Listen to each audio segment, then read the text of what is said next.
Assalamualaikum dan Hai.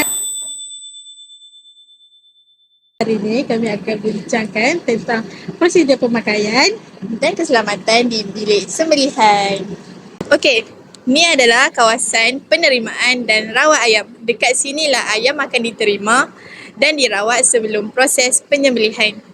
Jadi, pekerja yang bekerja di kawasan ni perlulah memakai PPE yang lengkap, iaitu pelitup muka, pelitup kepala, apron, sarung tangan dan juga kasut bertutup. Okey?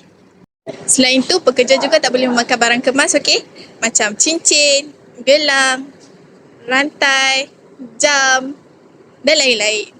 Kuku pun kena sentiasa pendek tau, sebab dia nak mengelakkan daripada terjadinya pencemaran silang. dekat sini zon merah. Kat sini tempat penyembelihan berlaku. Dekat sini pemakaian PPE sangatlah diwajibkan. Contohnya pelitup muka, penutup kepala, memakai apron, kasut bertutup dan sarung tangan. Kenapa dekat kawasan ni pemakaian mengikut SOP amatlah penting kerana dekat kawasan ni terdapat banyak bakteria. Jadi untuk mengelakkan pencemaran silang berlaku, kita perlulah mengikut SOP pemakaian yang telah ditetapkan. Sekarang kita dekat zon putih pula, iaitu kawasan yang lebih bersih selepas proses sembelihan. Dekat sini, kebersihan kita mesti kena jaga betul-betul. Pakaian kita pakai ni kena sentiasa bersih sebelum kita masuk ke zon ini.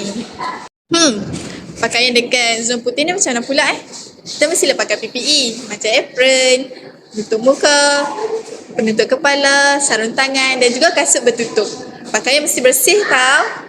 Kalau ada mana-mana PPE yang dah kotor, terus tukar yang baru tau. Sebab kita nak pastikan kebersihan sentiasa terjamin dan kita tak nak bawa kuman-kuman yang kotor daripada sana ke sini. Jom kita tengok prosedur keselamatan pula.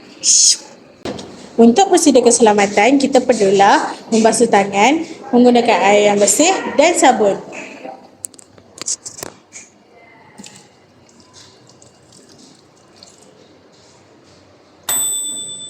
Yang seterusnya, kita perlulah menggunakan peralatan dengan betul, terutamanya pisau yang tajam.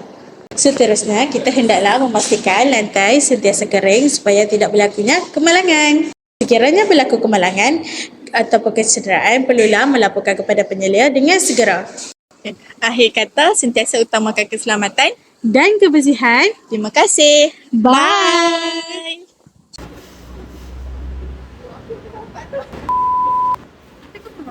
Bye.